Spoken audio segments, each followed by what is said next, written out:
Hello, everybody. My name is Polycarp, also known as Fancy Fingers, and welcome to Father Studies.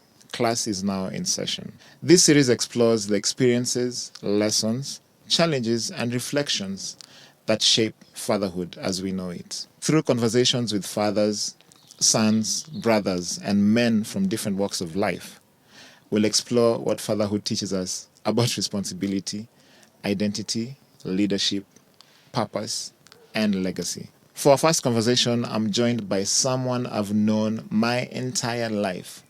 Or rather, he's known me his entire life as well. My younger brother, Thomas Olang'o. We share the same father, of course, same family, same mom, same dad, same sister, grown up as best friends. Yet, we've each come away with our own perspectives of fatherhood. Tom, welcome to the first episode of Father Studies. I could not think of a better person to have. Of course. On my first episode than you. We have known each other all our lives. Well, you have known me all your life. But I had a head start. Yeah. So for those who do not know, we are only 5 years apart. And yeah, we've grown up together, of course, from same family, same mother, same father. And as you know, I've really wanted to start this podcast. But not same brother. Huh? No, it's because no, okay. You're starting that jokes quite a bit early. Now they're a bit premature. They let them cook. Let them cook nicely. Okay. But yeah, no, it's so nice to have you. You are, of course, very dear to me. As I know, I was gonna say as I hope. No, I know that I am dear to you as well. I take it. I proclaim it. Let it cook. Let it cook. And no, we've shared all of life's experiences. I wouldn't think of anyone else that I've shared, a lot of things in my life with. It has been you. And now we are getting to a point where we're both dads. But before even we get there, we have our own dad, who I'd love us to talk about. I wish he could be here as well. We've done an interview with him before. Our first Father's Day. Yeah, our first Father's Day, yes. That was in 2021. Was it? Well, maybe it was my second. No, but yours. It was the first. First, yeah. Because your son is born. Yes, it was your first. Yeah, your son was like 2 months, maybe. I think 3. Yeah, thereabouts. 3 months. 2 or 3. Yeah, because it's June. So March, April, May. Yeah, 3 months. Yeah, exactly. I was 3 months old. My son was 9 months already, because they're 6 months apart. 7 months apart. So 10. He was 10 months old. Yeah, and we experienced it with Dad.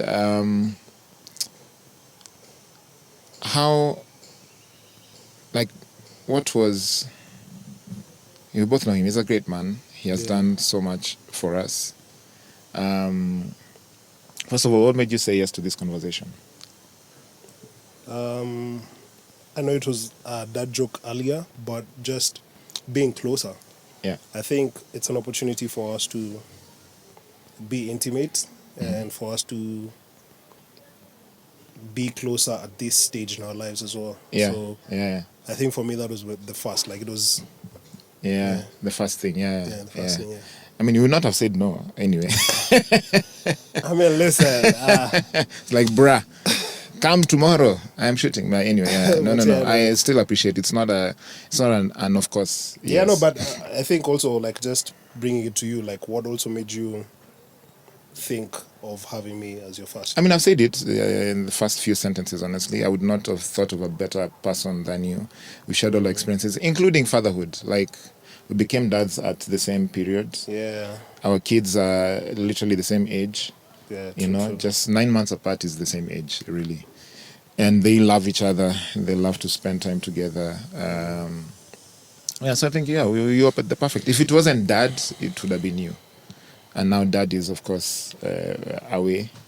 And I just thought, it would be great to start this series that I've wanted to do since my son was born, and here we are. So, I just love to explore fatherhood with you, your experiences, because it shapes as we celebrate Father's Day. But also, I mean, this is gonna be on online for many years. So it's not just about Father's Day. It's just about appreciating the figure that is the dad in society. And I'd love to ask you, like, before you even get to dad, what does fatherhood mean to you from your experiences of being fathered and now being a father? Like, what does it mean to you? What's the picture of fatherhood for you? Wow. I think just to summarize, I think it's twofold. Yeah. Teaches me how to steward, and also teaches me how to learn at the same time. So how to teach and how to learn at the same time. Okay. Because yes, of course, there's someone who doesn't have as much worldly experience that needs to be guided by your actions, words, what you do, what you don't do. Yeah. And at the same time, in that process, because you know, like how guys usually say, the destination isn't the it, it's a journey. Yeah. So in that process, in that journey of teaching, nurturing, or just being, you also get to learn a lot, you know. So, so for me, fatherhood is, it's so layered. It is It's so layered, of course. I don't think there's a summary to fatherhood. Yeah, it's so layered. No, for me, the word, I mean, from what I experienced, it was a lot of responsibility, a lot of also guidance, fatherhood, like the father figure, how you see him at home, you know, is that person that leads the home, and, you know, would, to the kids and to the wife, the mother, it's just it's leadership, you know, it is taking charge, it is being in the front line of life, in a way, for the people around you as you experience fatherhood. So, I think that's what would come to me. And how would you describe Paps? Like, what would be what words come to mind when you think of dad? Wow.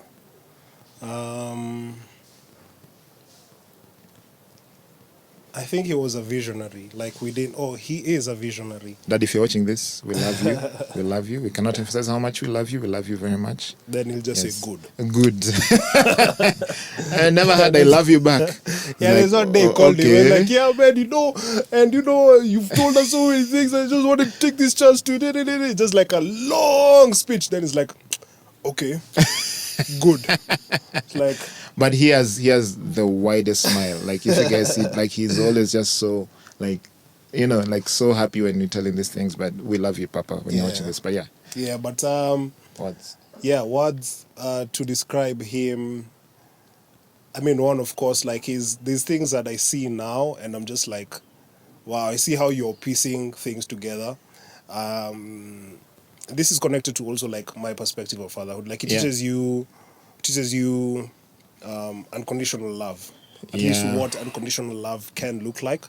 Of course, we're human, so there's certain elements that we maybe don't meet, but like, this is the closest we get to what unconditional love is. So I see that he has a lot of that. Because I mean, yes, he's our dad, but I see him wider than that, because, you know, like, so he's the only son. He's only dad's son. Yes. Yes, he's only, because our grandfather had, of course, in those days, had many wives. So what you're saying is, he was the only boy to the wife. To the wife, yes. To his mother. Yes. My goodness. We're becoming our parents. You know how you're like, so you know how we related. So you see the mother of the father of the brother. And so they're sisters. But he was the only boy. So and with that, like, and he was the second born. And I believe he moved to Nairobi, like, amongst the first, just right after high school. So when he was 17, 18. So he ended up, like, being a dad to a bunch of the sisters and their the children. Kids.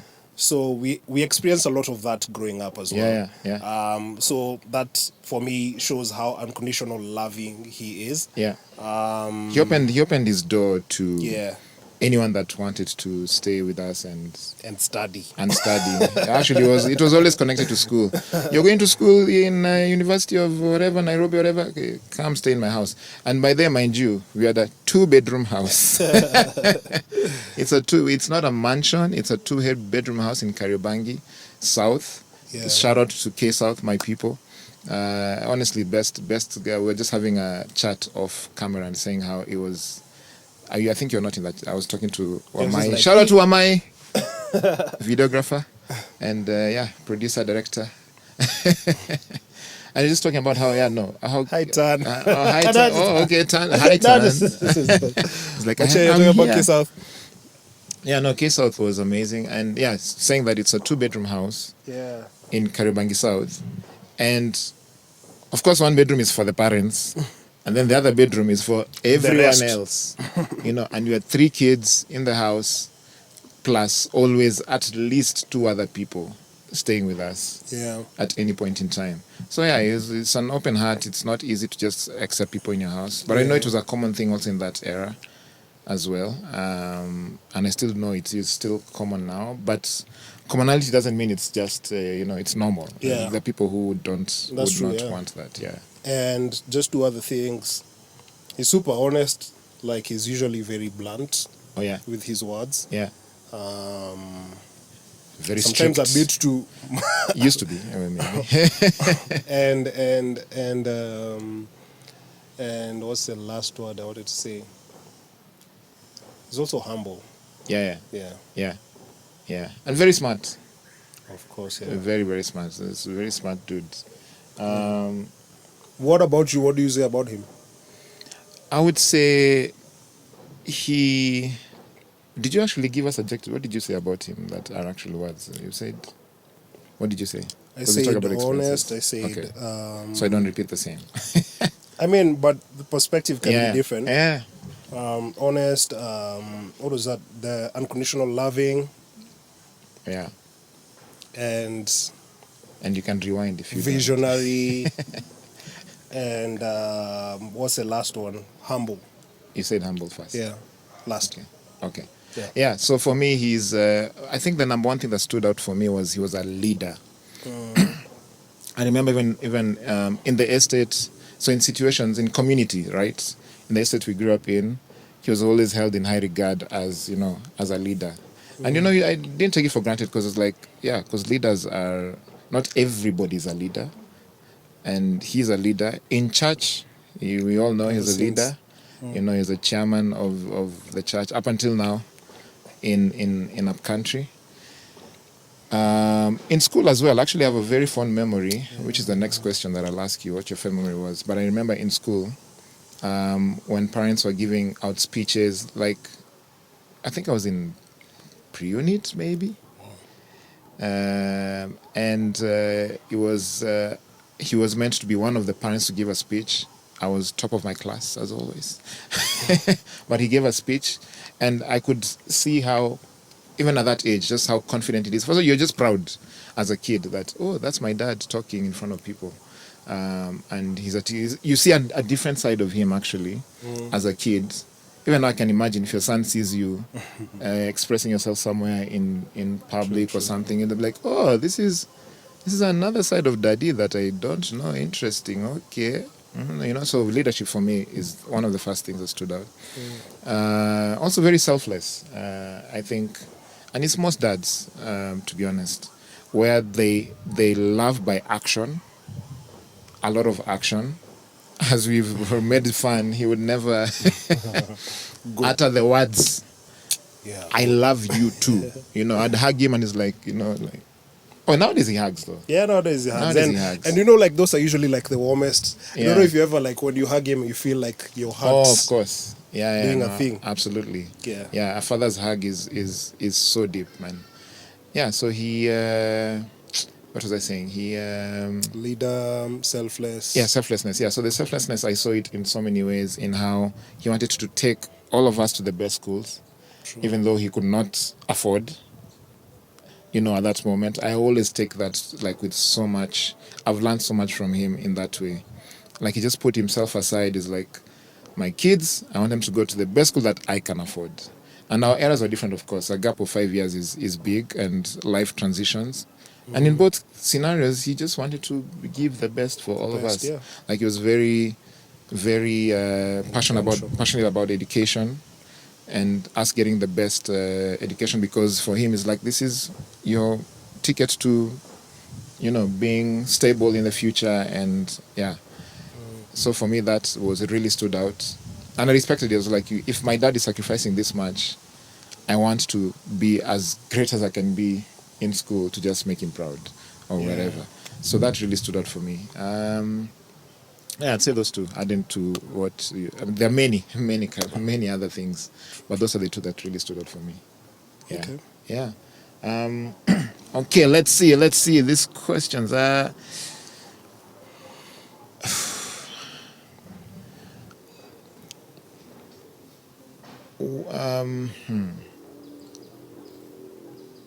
You wanted to ask something about fondest memory? Oh, yes, because I was like, I'd said something, yes. So for me, actually, let me ask you first, what is your fondest memory? Or two? Or two of Dad, and you in particular? I see. At any point in your life. It doesn't have to be like when you were younger. It could be even last week. What does fondest in this context? Like, what would fondest mean? What had the most? What you can remember? Because there are things that stand out. So, what stood out, and what made you feel like, oh man, I feel so happy being in this moment. I'm so grateful for this man and what he has done for me. Maybe at that particular moment, or you're reflecting back on many things that he's done. Yeah. So, what are the fondest memories? That's hard. It could be something even simple. It could be an era. Okay, let's say primary school, secondary school, and after. 3. Give me 3. Primary school. I think first day of school. Oh yeah. Which ended up being 1 extra year at home. Oh yeah. Yeah. Yeah, so... And he was very graceful with it. Yeah, but it was your experience, so please. Yeah, so it was... I mean, but of course there's parts of it I can't fully remember. I just remember I was a bit confident for the interview. Yeah. So they let me into school. Yeah. Early. Yeah. And then, of course, I did the interview with... And now I see it even in my son. But and you're 4 years old. I think it was 3 or something. 3.5. I mean 3.5, yeah. Of course, now I see it with my son as well because of the schooling situation we have going on. Yeah. So I did the interview, but he was seated on the bench that's just right outside the office. Yeah. And it was what was her name? C something. The deputy. Yeah, I know who you're short saying. hair. Yes. Mrs. We know you. We just forgot. Go ahead. So I was confident. I was like, yeah, I can read the newspaper. I can, all of that. Yeah. And then now, first day of school, fast forward. I'm like, oh wait, my folks are not around, and I know you're somewhere in there, but there's so many other kids. So I got overwhelmed. Yeah. With just the whole experience. So I was clinging to the teacher. Yeah. Because that was the closest sort of parent Mrs. figure. Mrs. Kichamu. Yeah, I loved my favorite teacher. Yeah. So I was clinging to her through and through. Like I couldn't move. Like I sat at her table. Yeah. So I think at lunchtime I started warming up. Yeah. But it was too late because I'd already called my dad like, hey, I don't think your son is ready for school. He's still too uptight and all of that. So when he came with one of his friends, Washington, yes, to get me, by that time, I didn't want to leave. So I started running away so that I couldn't go home. Yeah. They actually said to Mrs. Kichamu's son to run after me, Simon. Yes. Yeah, so... Who happened to be the fastest super kid fast, in school. So he did catch you for sure. So yeah, he caught me. So, and then now guys were waving at me like bye, because I think you'd already done the intro. This is my small bro. So everyone was like cuddly. Yeah. So now they're waving at me goodbye. So I was sad, I was leaving. And then when we got home, it's just like, yeah, you can play for one more year. And then I forgot everything about the first day. But that was the fact that I can still remember it. Yeah. And I remember it 30 years ago. And also awkward for me because like, my kid bro has come to school one day and now he'll come back after one whole year. It's like, it's weird, but it's like, yeah, it's cool. And he was good with it, you know. Yeah, that's a good memory. Should I go primary first or you go primary first, yeah. Primary for me, I'd say would be, there are many. I'm not even thinking of school. I'm just thinking of that age, that era. There's many. I think one that really stands out, and I think I've mentioned it before at somewhere. Yeah, one of the podcasts somewhere, but because it really stands out for me is a moment when he used to take me for walks. It was very rare. It was like twice. I think it only happened twice, and we'd walk from Karibangi all the way to Omoja and Buru, and then walk back, and it's just me and him, you know. So, and he was holding his hand. It was like holiday time. And holding his hand, and it was so beautiful because walking is so different from everything else, and also walking with your father, there's so much peace and protection that you have as a child. Even when I look back, just like no one can bogo me, like literally, no one can do. And like I have the superhero of my life right here with me. That was a powerful moment for me, you know, and he only did it twice. And it's something that I've always said I want to give to my son. Like if I felt like that once, I'd want it to be so normalized for my son. Just go and just talk about life, no matter how small he is. You know, just talk to him as an adult and talk about things. Of course, not too serious, but just listen to them talking. They're seeing things and talking about stuff, and yeah, just outside. Because those days, of course, there was no screen time. There was no either you're playing outside or you're in the house also playing. TV would be one I don't even know, news. Just news, and if there's cartoon and you're allowed, you can watch, but that was it. So your mind would wander a lot, and I love that experience in that time. Yeah, over to you. High school era? There's this one time I didn't even know what panic attacks were, but I remember. There's two, but let me. There's remember. Many, of course. There's many, but I remember getting a panic attack in a double M, and it took me home, and of course we don't know what's happening because I had many years before, like I had asthma, so of course with panic attack, like you're gasping for air, etc. So you think that's it. Yeah. So you think that's it. So when what made you? I have no idea actually. I think just school, and I don't know actually. Like I never really got to because we didn't talk about things much. But probably there was something stressing me in school. Or whatever. And like, you don't know how to process and I don't know how to articulate it. Yeah. But I remember having like a panic attack one time, and I think mom had traveled. You're already like in your Sauti escapades. So you weren't also home. So that was when I was home. Yeah. Then so we got home. The boys took me to the house, I think. Was it Jumuiya Day or something? And then now we had to be taken to. I had to be taken to the hospital. Yeah. So I remember like feeling a sense of calm. Yeah. So we were seated at the back seat because now it was taxi. I don't think he was driving at that time. Yeah. So we were on a taxi, and then he just like cuddled me like to. I felt present moments. Like I felt there at that time. So, that was beautiful. Yeah. Because also we have to acknowledge that him raising us, it's different eras. You know, like 5-year period is quite a big difference of what is happening in life. If you get a son now. Like right now it's a whole different ball game of the things have changed, society has changed, you know. So yeah, I can imagine him raising me and him raising you is completely two different times, two different ways. He's in a different mind space in both. It's a different experience completely. So our experiences are very different. So for me, high school, I'd say the high school era would be my first interview. So going to Strathmore. So Strathmoreans, what's up? Alumni, but Strathmore is an amazing. Strathmore is a great school, a great school. And my dad had wanted to go to Strathmore. Oh, wow. Yeah, when you didn't know? Oh yeah, when he was younger, that was his target, was to go to Strathmore. And I was his firstborn son. I was like, gotta go to you have to go. You get a Strathmore. And you also went for the interview as well. Yeah, I went for the interview. I was overwhelmed. My goodness. The library was humongous. I know, it's a culture shock. Yeah, coming from Kariobangi South, you have to understand that Strathmore in Lavington is. And then you had also pre-gamed me.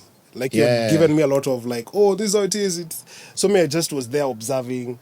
Yeah. Then the time is just running out, and it's like, anyway. Please continue. It's my story. It's your story.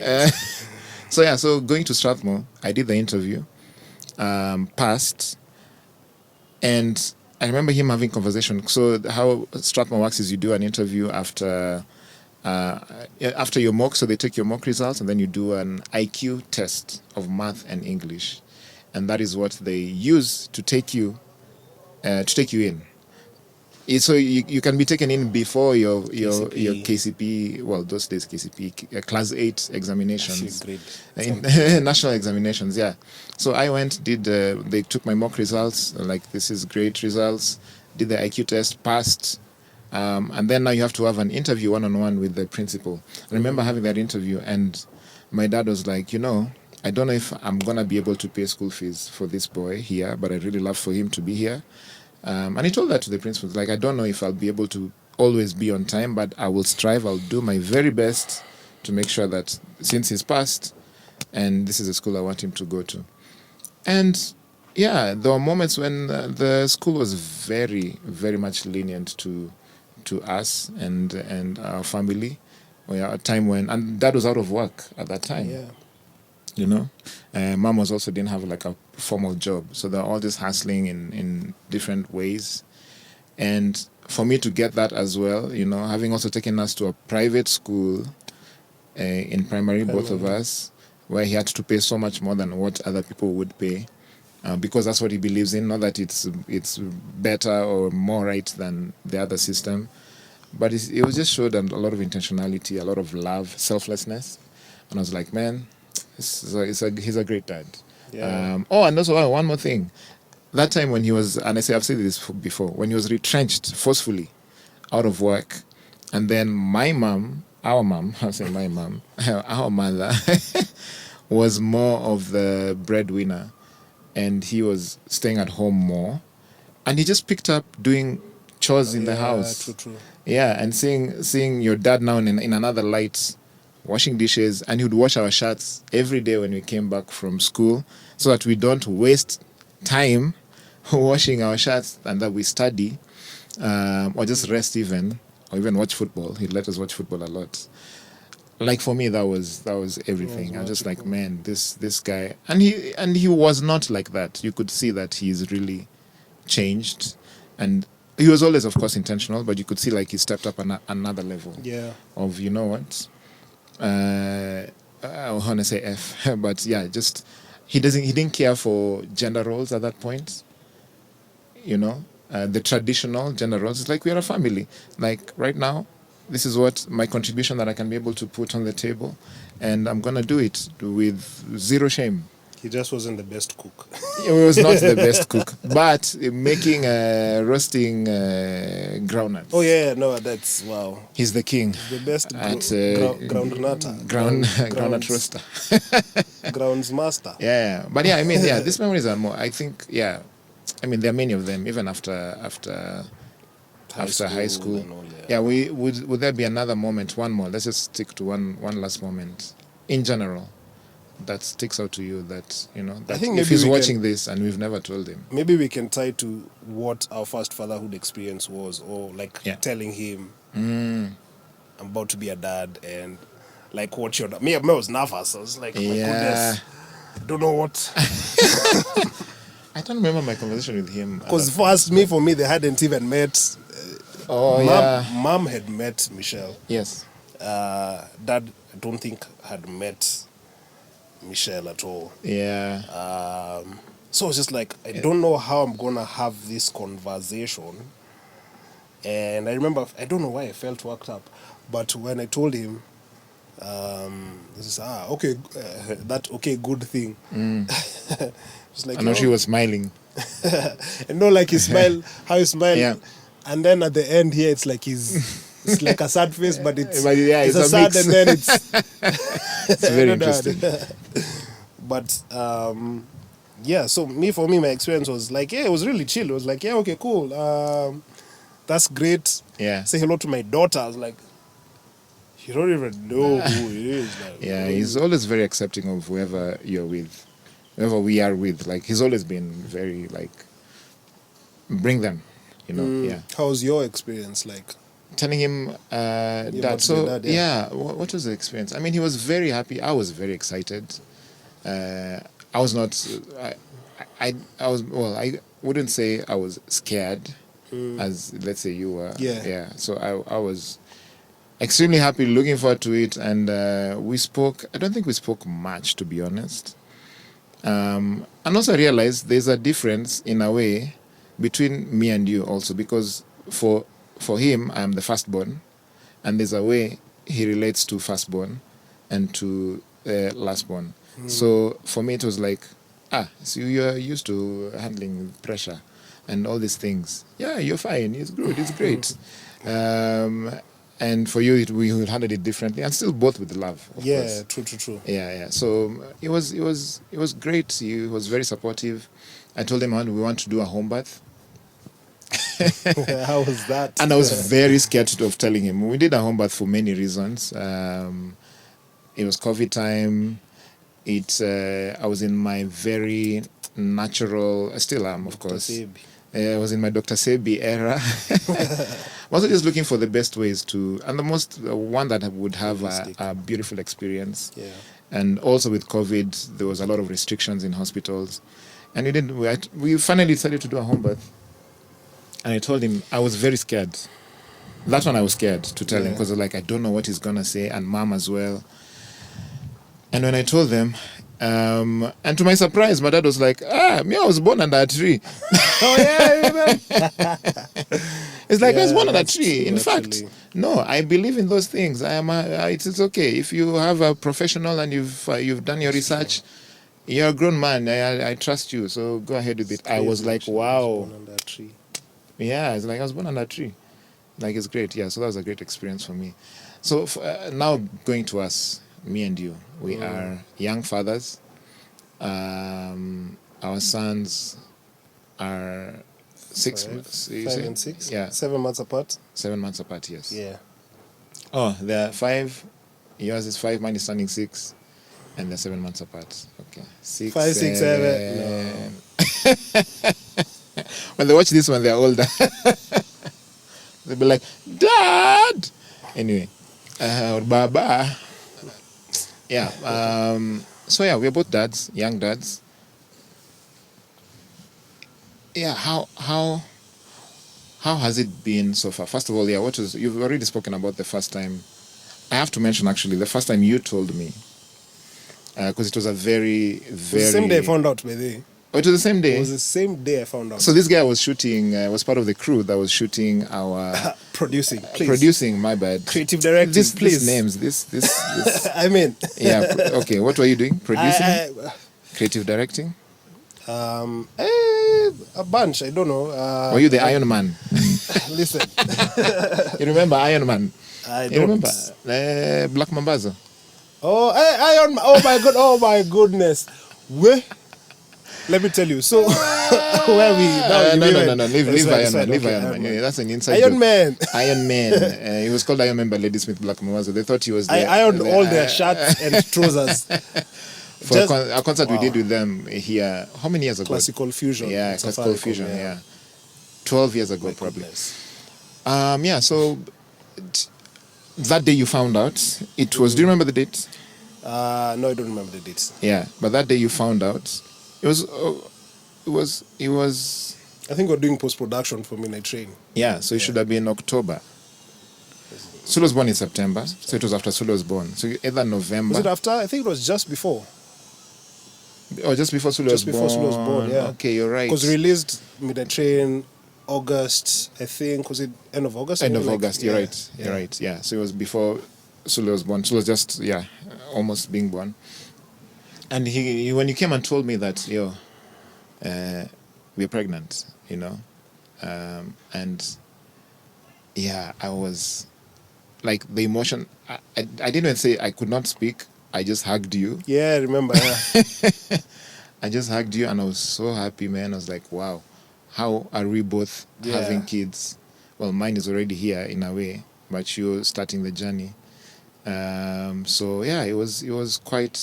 was such a beautiful moment, to be honest. And then also we are working together. We were doing the same. In the team that I'm in. It was such a beautiful moment. But how has it been, the journey?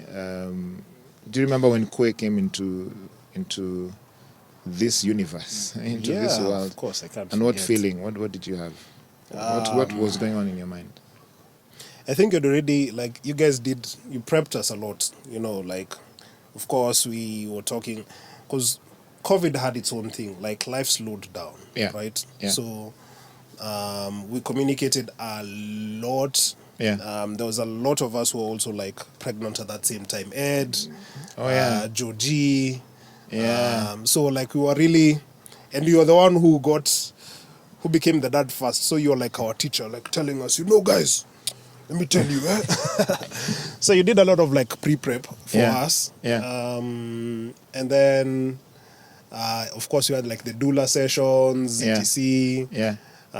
Was it Lamaze? Lamaze lessons, we did the Lamaze classes. Yeah.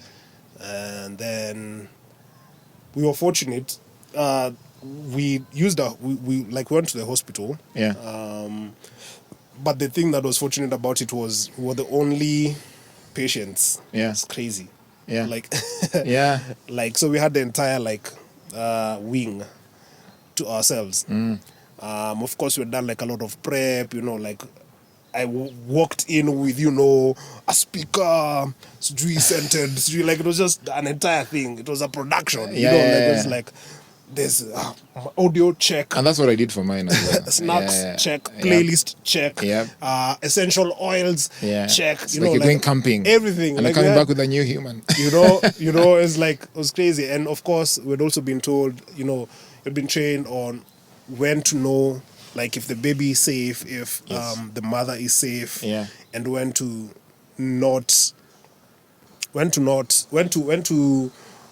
fight the medical guys who would want to just rush to a CS, right? Yeah. So I had the biggest one. I had the biggest fight with the doctor because he kept wanting to. I'm I'm asking Michelle, are you okay? Yeah, Michelle is okay. The baby's pulse is okay. I'm we're waiting. We're gonna stay here. Yeah. And he's calling me Kando. I remember even mom, because mom was there. Yeah. I told her, Mom, please, just go sit somewhere. Yeah. So I remember we had. I'm giving this pretext because there was a thing that happened once Kwe came into the picture. Yeah. So we had a bit of a tug of war with the doctor. Yeah. And so eventually Michelle was also, of course, getting tired because the what was it, epidural, the medicine that it was painful, right? Yeah, epidural is not the best. Yeah. So she was also getting really worked up, frustrated. I got the bite of a life. Yeah. So literally in the last, oh my goodness. It's also I'm hungry. Yeah, we haven't slept for how long. Yeah. So eventually, with the very last push. Yeah. The one for, this is for Tom. Then Kwe appears, of course, and you know how like it's very spiritual. Yeah. Oh, sure. Tell me about it. So like you feel it's a rush. Yeah. Right? And you feel like your heart, you can see your heart. Yeah. You know, like, and that's just a physical, but like spiritually, like it's a lot more intense. It's deep, man. And it's deep. I remember just sitting to the ground, like literally just sitting to the ground. Now, now the doctor like gives a smirk, like like you've been overpowered, you're crying. Yeah. But I felt like a huge rush of, you know, just breathing out and tears, of course, and just like, whoa, that just happened, you know? So, of course, then after that, going to carry him, holding him in my arms, and maintaining eye contact. I don't know if you're seeing me or not. I have no idea. And just like talking a lot of beautiful, like, you know, I'm going to take care of you, you know, you're mine now, you know, you're here, you know, and all of those things. Affirmations. Like, all of them, you know. And like I mentioned, we had the entire wing, so we didn't end up paying for private wing because so you guys were not winging it at all, you know. It was I see. But we were birds of a feather. Why are you? Which one? Blue-chested heron. But no, I can't say that one because it doesn't fit in anyway. Go on. So I remember. So now after that, of course, then now the night. Yeah. The first night, because we were all in the hospital. Yeah. So like I was given a bed, etc. Like we were all like just sleeping there. Yeah. And I remember they brought Kwe as well, and he was like on a what are those things called? I'm just gonna call it a trolley. Incubator. You know, like, no, yeah, okay. That thing. Yes. So it was there. Yes. So I kept to remember, like, you know, of course, one, you're fatigued. Two, like your life has just changed completely. You know? So I kept on waking up like, yeah, it's true. Yeah. So it's not gonna be the same. Yeah. Then you sleep like, hey, okay. A reality. You know, starts sinking in, and yeah, and I think it was so magical. How life-changing would you say it is? Like, oh my goodness. Listen, if you're about to be a father, or you want to be a father, it is the most. Just be ready. You cannot, you know, it's like, am I ready to be a father? You can never be ready. Yeah. You can never be ready. Like, it's just something that's completely life-changing, shifts reality, dimensions, everything. Yeah, it's just like you're in a completely different world. Yeah. True, and it's an ongoing thing, because then you can either run away from wanting to be intentional and doing the work, shadow work, or just facing yourself, facing the things that you need to unlearn, you need to outgrow, you need to do away with, or you can actually face them, you know. But, it definitely is life-changing, you know, like it's Yeah. I mean, I agree with, you know, everything you said. My experience was almost the same, to be honest. Very, very spiritual.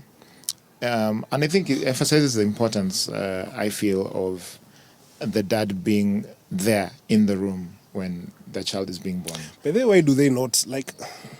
Who are you talking about? Who are they? They know themselves. They do not let men be in the rooms when women are giving birth. Like, it's done, like, I don't know why. Like, it's usually...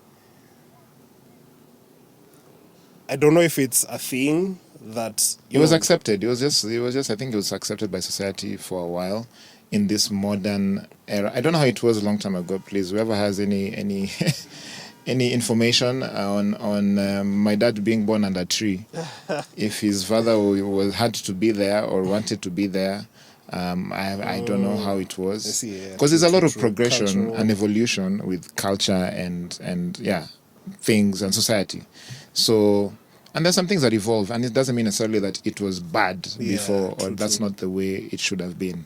But I think there's what I'm even bringing to the fray is there's a lot of progressive parenting, but we are talking about fatherhood here, with the changes of time.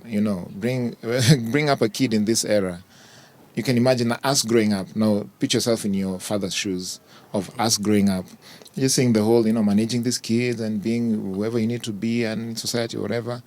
And now, what you are experiencing and how you have to be there for your son, how it's very different. But going back to the point of being present as a father, even physically, the moment your child is born, it is so important, even for your own self, like for your own experience. Of course, for the child and for your partner, but also for the experience of you as a dad, because it's the beginning of such a intense, amazing, beautiful chapter, challenging, all the kind of words. So you'd want to be there at the inception of it, to be honest. Like, you'd be like, yeah, I want to be. Did you ever ask Dad whether he was there when you were born? I did. And he told me he was at work. And he was called. That and those days, of course, there are no mobile phones. So you call the office. So the hospital calls, it's like, okay, and where does your husband work? At Philips. Okay, do you have the number to the office? Yes, do. Calls the office. And he's being told, okay, your son has been born. And Dad was like, okay, I will come. And he was there. He told me he was there like 3 hours later because he was coming from work. Those days also, getting paternal leave was out of the question. It was sad, yeah. Yeah, it was not a thing. It's like, yeah, you will see your child when you see your child. He was at the stadium when I was born. Oh. I was watching football. You asked him? Oh, okay. Yeah. was watching football. And then, of course, again, there's no mobile phones. So it was like, any moment now, but you also don't know. So yeah. So he comes back. Then I think because it was you and the nanny at home. Then it's like, don't remember you being brought home. You guys were asleep. So that's another thing. Okay. So when they came back home, like it was nighttime and you guys were asleep and like they had to like profusely knock and Allah. It was just me and the nanny. This guy didn't want me. Like, no. And I'm what, 5 years old. I'm your son's age at that point. Yeah. Yeah, wow, of course, you can imagine. Yeah, so of course you're definitely asleep. Yeah. And then you guys came in. Then in the morning, what is even my reaction? I can't remember. Okay. But he was watching football. So he wouldn't know up until he got back home. That explains. Where's my wife? That explains a lot because my dad is I am a football fanatic and I got it from him. And you also got it from us, of course. Yeah, but I wanted to rival. Mine was just to rival you guys. Yeah, exactly. Yeah, it wasn't like full. It wasn't full passion. It was just like, so you guys support Arsenal? Yeah. What's the Man U? Who is the number one rival? Manchester.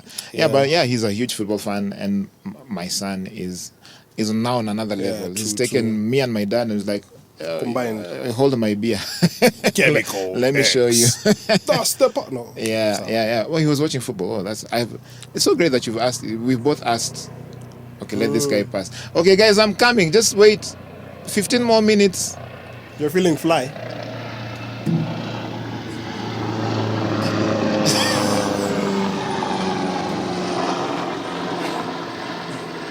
By the way, how do I've watched this podcast.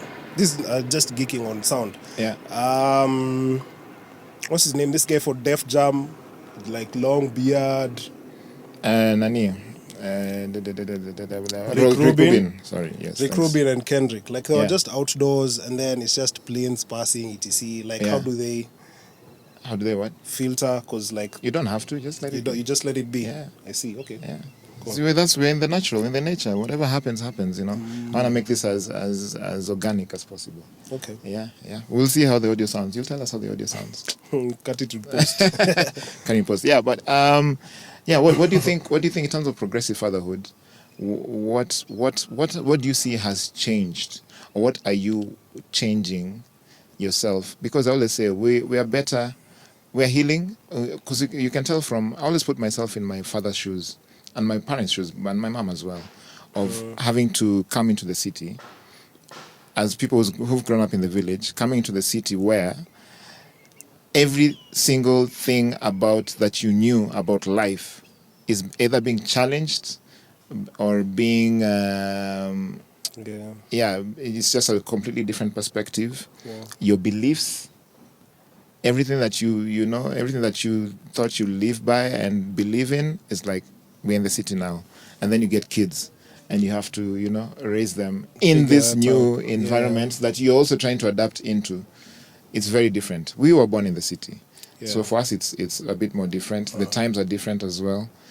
Yeah, what do you think are the differences now that we are very young parents still, learning every single second of our lives?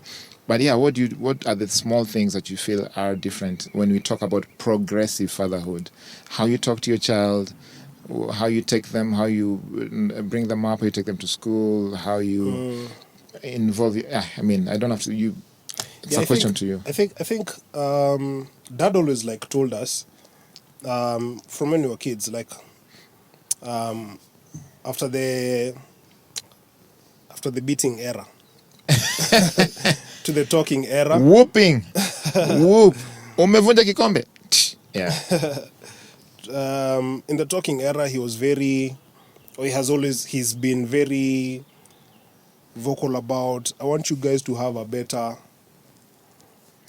life than me, or I want you guys to build better than I have. I want you guys to, that sort of been ingrained. Yeah, he used to say that a lot. Yeah. And I know it's the same even for us, or everything we're doing right now, in as much as we're progressing, it should be progressing across generations, right? Yeah. So there's things that I know maybe I won't understand, but then eventually I'll come to terms with it.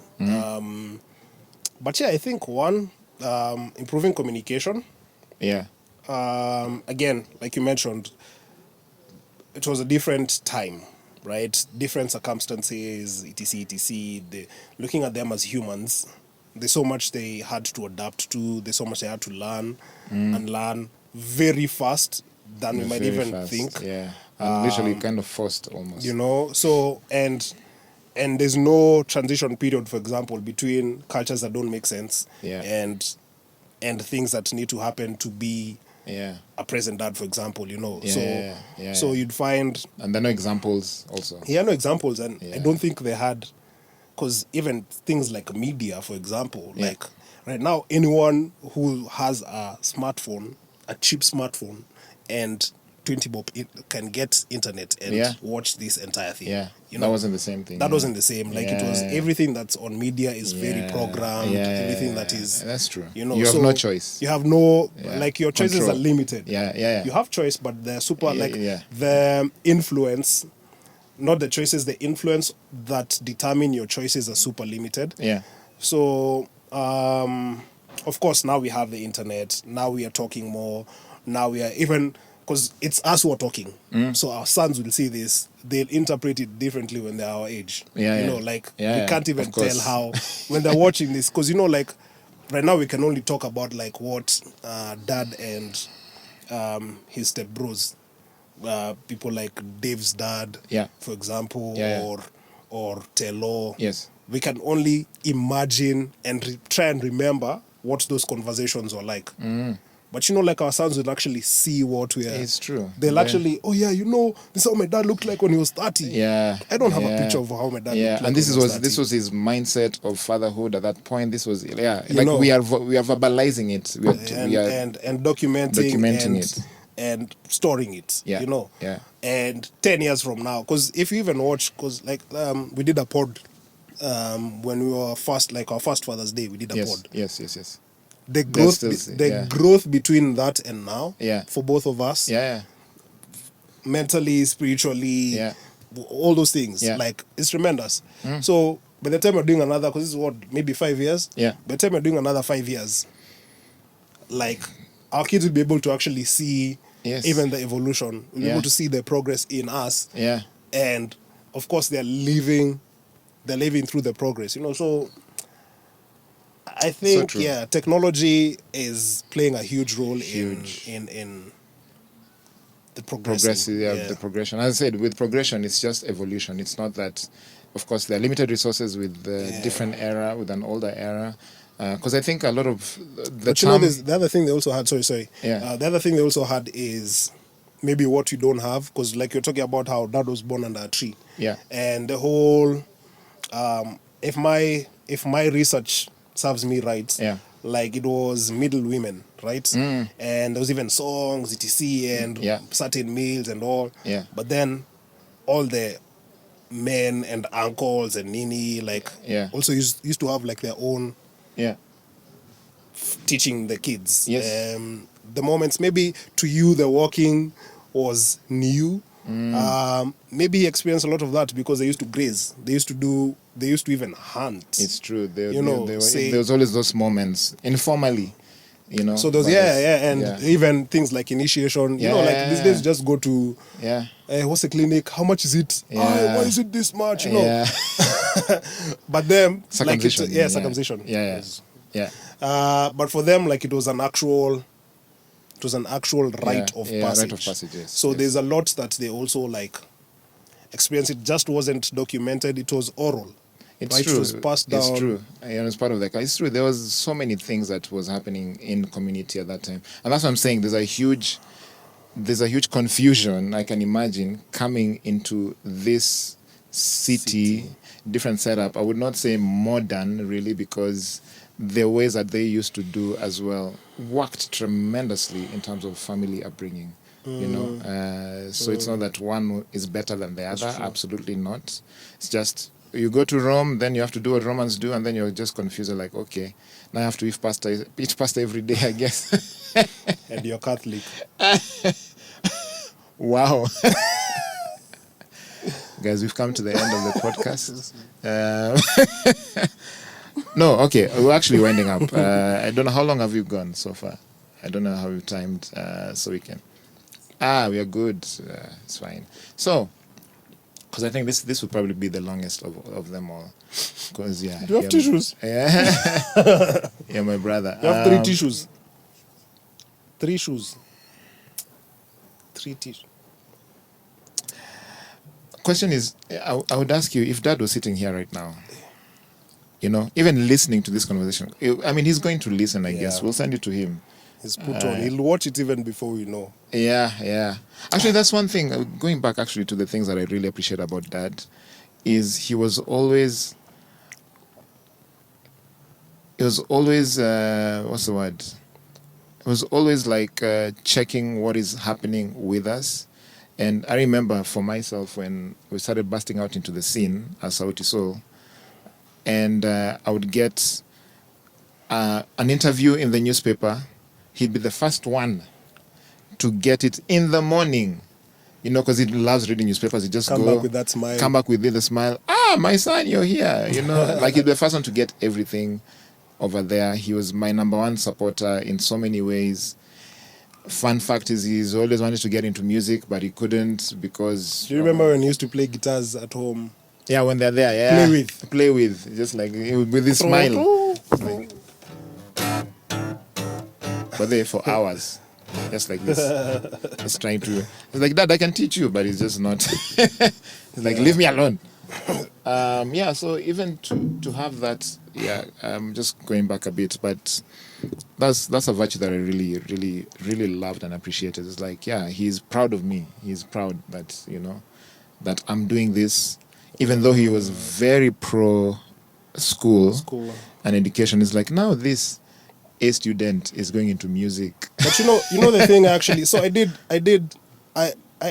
at some point I remember like having conversations, about polygram, right? Yeah. So first off, he was HR at Philips. Yeah. And Philips are the same guys who had polygram going on and had the they're like modern day expos, right? But then also beyond that, they're the ones who invented the cassette tape, etc. So like he was around a lot of music. He was in the music industry. Yeah. And the thing is, he also experienced because at that time... I wish it was documented, man. I'd love to see my dad in that space. At that time, there was a big surge right? Like in the 70s into 80s, there was a big surge of music. Yeah, in Kenya. East African music in Kenya. Yeah. And then there was also a very big dip, especially after the coup attempt. Yes. There was also a very big dip. And he walked through the deep cycle of it. So I feel like he also saw the decline. Because remember, like, as you're talking about him being retrenched, it was from a tech and the music space as well. So maybe there's also parts of him that were very... he hadn't processed as well. It was just like, it's true. This industry is actually not working, or you know, maybe there was a lot of.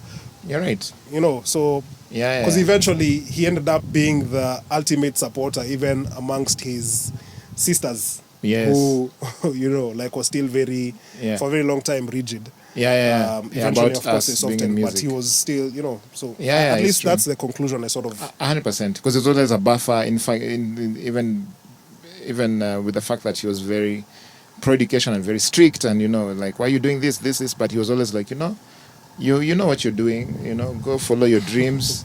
He was really the number one supporter. But you know, also another thing, because the firstborn, like you're saying, this pressure thing, and I think there's a mix of it, good and bad, but you're meant to tour us block, and you got an offer before you even graduated from Deloitte, and your starting internship salary at that time was also very crazy, and you weren't even in the country. At least you have gone for a tour, sunbasking in Zwolle, Netherlands. So I think there was also like a bit of him, because that time even your career hadn't peaked. No. It was literally young. It was a very inception. It was the beginning, and I mean, for him, it's like, my goodness, this guy, I think, was it 100 or 200 or something per month? At entry level. You know, so for him, it was just like, man, like, my guy. What's going on? But still, it was like, no, follow your dreams. It's fine, you know, it's cool. And even paid my fees through actuarial science, which was very expensive. But anyway, back to my question. If Daddy was here listening, and he will listen, as we know, like, what do you think would make him the most proud of us? That we're here together. Actually, he was all, That's his biggest thing. That's his biggest, like, whenever, like, anything is just like, the thing I like about you guys is, you know, that you're always talking to each other, always consulting one another, always. Whenever you're like, okay, Dad, there's this thing here, and what does your brother think?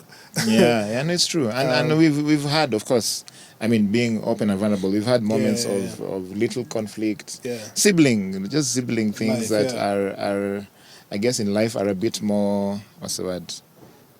In a society, it comes in different forms. And shit.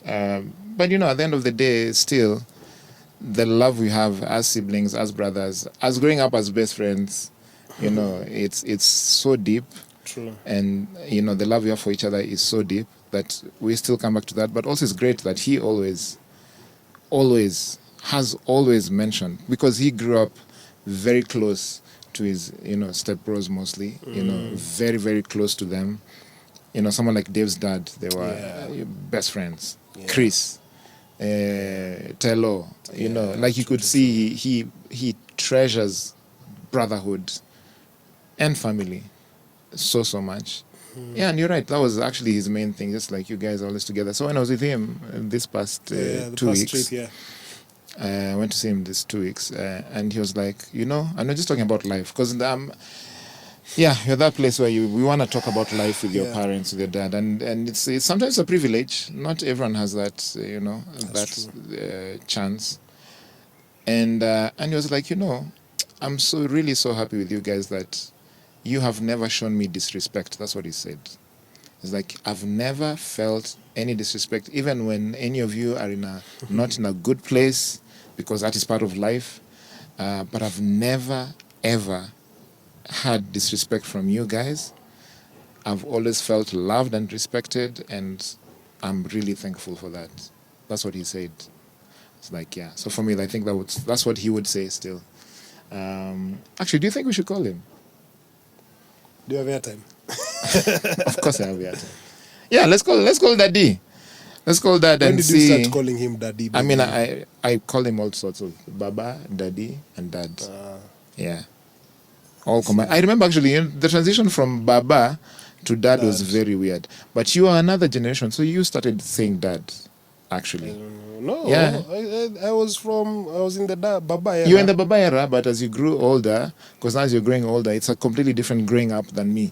So when you're a teenager... And I call him Mr. Kabanga. You see. So we're going to call Dad and wish him a pre-Father's Day, but just telling him that we love him. No. We've never done this, the two of us, together. Just to tell him that we love him.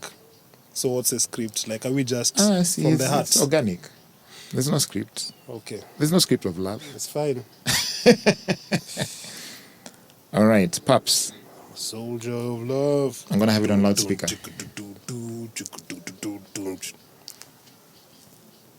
What is this song? Sade. John.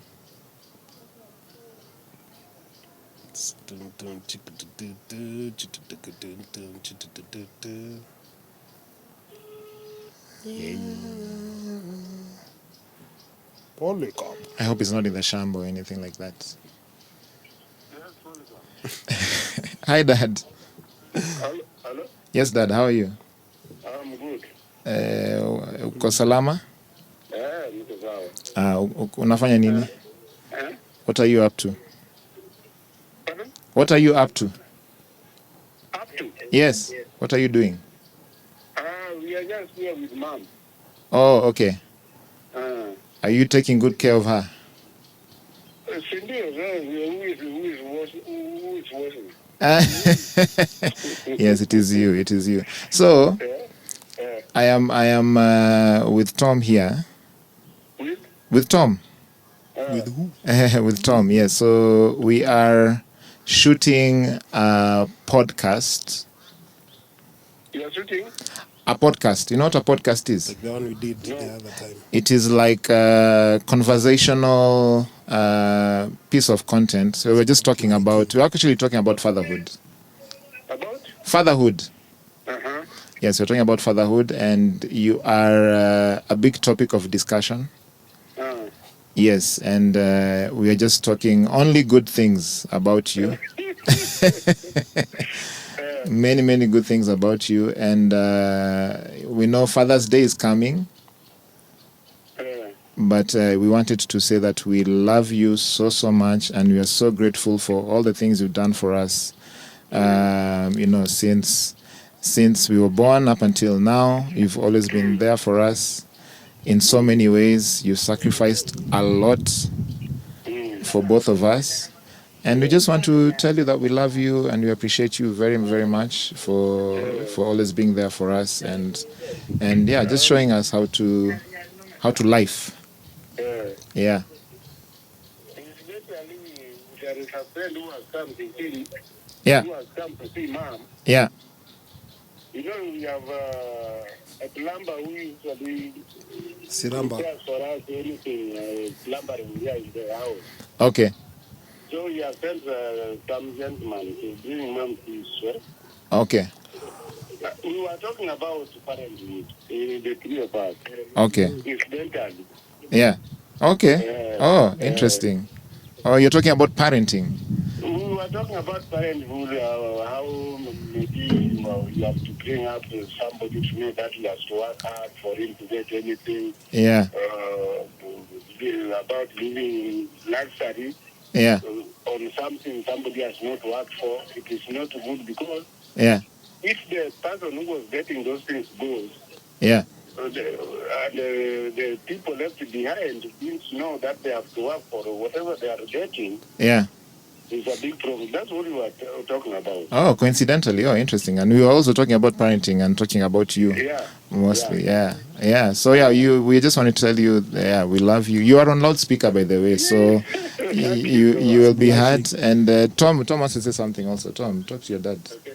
Mr. Kabanga. Speak up.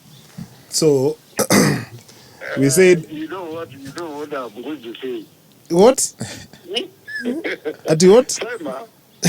Umesema nini? You know what I'm going to say. Oh, you know what I'm going to say? No. Me, my question is this. So, of course, I'm going to repeat what Polly said. Yeah. And say how much we love you and how you're amazing. Na nangoja kusikia kama utasema, oh, good. Or if you'll say, if you'll say, I love you too. Yeah. But you also know I love you people. You know I love you people. Oh, you you said know it. Yeah, we do. Yeah, we know. No. Do you know how much I value you people? Yeah, honestly. I value you so much. Thank you, Baba. Yeah, and I always stress that you have to work clear. Yeah. You have to work hard for you and for the future. Yeah. At the same time, bring your children knowing that you have to work for whatever you have. Yeah. Yeah. Yeah. Okay. Otherwise, we are fine. Now we are just preparing for the funeral, which is on Tuesday. Yeah. Okay. No worries. Yeah. Hopefully I'll see you before then. Yeah. Okay. Okay, Dad. We'll call you. We'll call you back properly. We just wanted to show you some love. Okay. Thank Yes. you so much. I love you people. We love you too very much. Good. All right. You see, guys, there's proof. He said he loves us. Twice. It's the same day. It's like twice in less than 5 minutes. Yeah, but I think there's been a big shift in terms of his progressiveness. Oh, true. Honestly, in fatherhood, like I've experienced it and I've seen wonders. To be honest, And I think it's the same thing because when you asked me about what you think fatherhood is, I think it's also going through the same. Like you steward, yeah, and then at the same time you're also self-developing. You're also like inward growth, etc. So yeah. I feel like he's definitely going through a lot of that too. No, absolutely, yeah. So I mean, to wind up, There's the part where you cut me the check, you hug me, tell me now, all this time, by the way, it's been a test. Here's the thing. All this shamba. In fact, if you look at this side, actually, we had gifts for you, but I think I've ruined the moment. You've ruined the moment, so no gifts for you, unfortunately. Thank God for his gifts. Off camera. But yeah, no, man, listen, in terms of fatherhood, I'd love to say that I'd love to I think men should engage more with each other with concerning fatherhood, and that's what this podcast is about. Just have these conversations and build spaces and kind of situations where men can talk about fatherhood. What's your experience? What are you going through? We all experience the same. We're in the same environment, so everything is the same. It's like, oh, my kid is this. What do I do? How do I go about it? It doesn't have to. Even if you feel it's embarrassing, to what extent? It's still going on with so many of parents out there. So this is a platform for that, and again, I'm really just happy that you're here, and we are on this journey together of fatherhood and brotherhood and life. Yeah, man. And I mean, what is your the same way Dad used to tell us, this is a parting shot. Let's tell us, I want you, even right now, he's just always giving advice. Was like, well, what would you tell your son when he's 18 years old? Just looking forward, and it's like he's 18 years old. It's like, yeah, Daddy, me, I want to be a rapper. I want to be, or I want to just be basking in the sun. It's the new thing right now. Vitamin D is where it's at. Yeah. So I can only imagine what kind of things will come up. Actually, yeah. 12 years from now, we've already gone to Mars. Yeah, because so many things evolve. Like, you can imagine what our parents even perceived internet as. It's like, oh wow, these kids are not, because now there's AI. We experience now there's AI. There's always an evolution of something, and things will always change. So what the way that tells us, always be humble, work this, work for your money, or do this. So what advice do you think you would? Let's say advice, but just what would you tell your son? It's like now you're going into life. Now here, I always say by the after 18, 19, that's when you're starting life. And now you're a toddler in life. It's like you're starting again. You're a toddler out there. Now in our 30s, I say we are teenagers of life.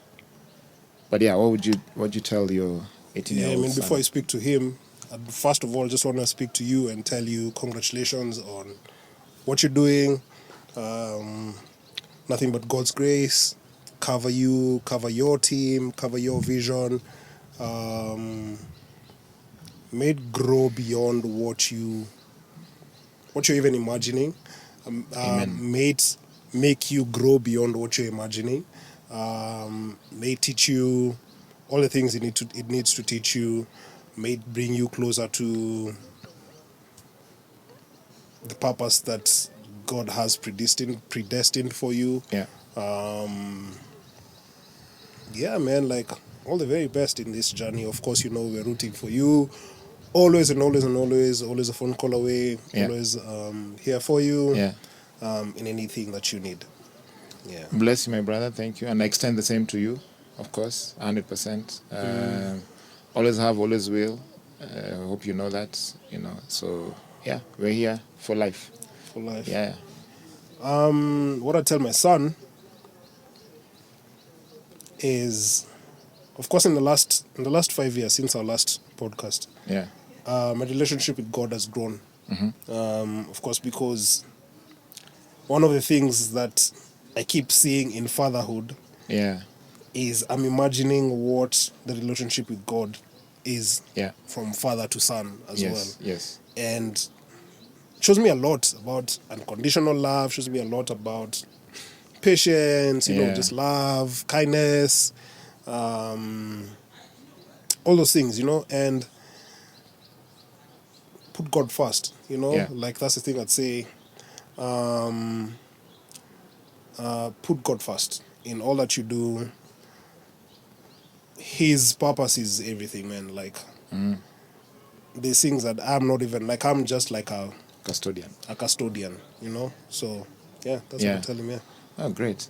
I would, as a parting shot, it's been on my mind, but there for some weird reason, I don't know. Because I'm seeing, when you're raising a child, you see so much growth in even just 1 week. You're like, wow, like how did you get to this place? And you can imagine now they're 6, 7, and then they get to preteen, and then they get to teenagers, and then all those stages have very different, they're different levels and a mix.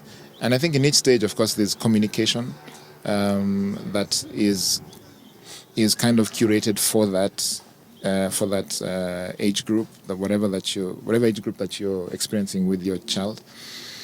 And I'd say once he's getting into the world, for me, it would just be like, believe in yourself. I think that's the one thing that is very key for me. On top of what you said, of course, I don't want to repeat the same thing. But it's like, because there are many dreams that we have as kids. So many dreams that life comes and tells you, this is not possible. Where you're from? You think you can be Cristiano Ronaldo? I hear you. You are a boy from Karabenge South. How? How is that possible? For me, it's just to break those barriers, even as they get older, because now they're getting into life, and that's when there are so many now obstacles that come in the way, mentally, physically, and they're like, socially. And it's like, how do you overcome this? The dreams that you had as a child, as crazy as they may be. I mean, be the Lulu. Life is all about being the Lulu, and you get to, just put yourself in that space, in that mindset, and believe that you are it, and everything is possible, and have your confidence with you. Nobody should shake you. The only person you fear is up there. Nobody else. Nobody human should ever make you feel lesser of a person or a human Let being. me tell you, like yesterday, my son made like, it was actually very cool. So like Legos, you know how you can make like a Lego car, just a usual. Well, Lego. this is now he's graduating from making sandals. This guy is an innovator. I just need to listen. I need to just he's really good with his hands. Yes. So like he made a very futuristic like car truck. Yeah, he's big on cars with Legos. Yeah, and I was just like, eh. Then he broke it down and made it again. Yeah, just to show like by the way it wasn't guesswork. Yeah, and it just looked so dope. Like even for me, like as a creative, I started envisioning, if I just take a picture of this and put it on AI and just like make it, it feels like one of those like Star Wars, like it's very cool, Yeah. So and I agree with you, like nothing can stop and should stop them from, being the very best. Yeah. Like we have the very best tech director in the world. Yeah. And he's the one who needs a tissue, and he's not.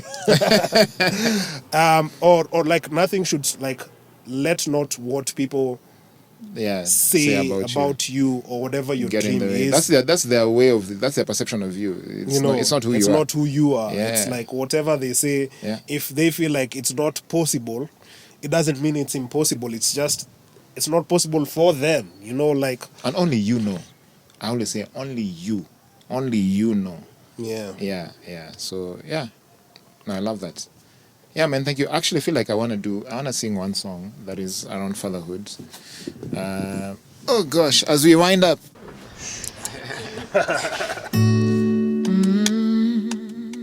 Yeah.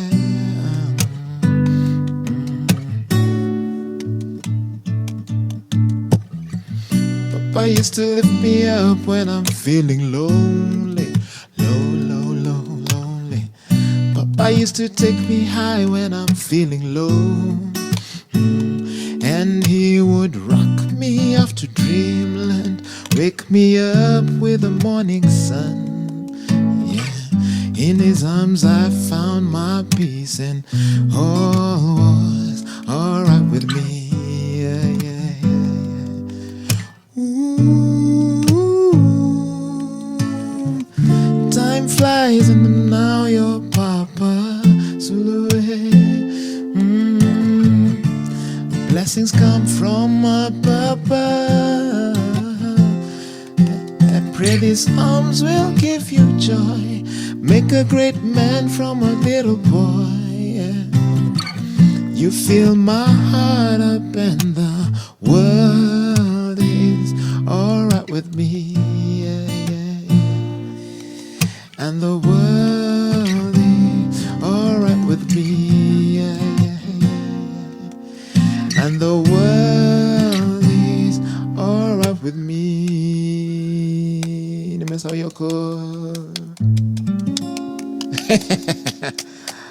Blessed member, thank you guys so much for tuning in, for listening and watching the very first episode of Father Studies podcast with my loving brother, Thomas Jr.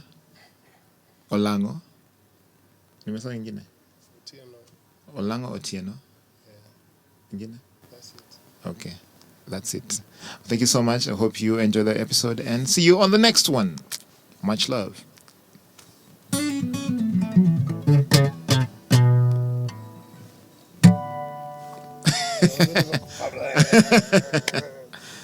Bless.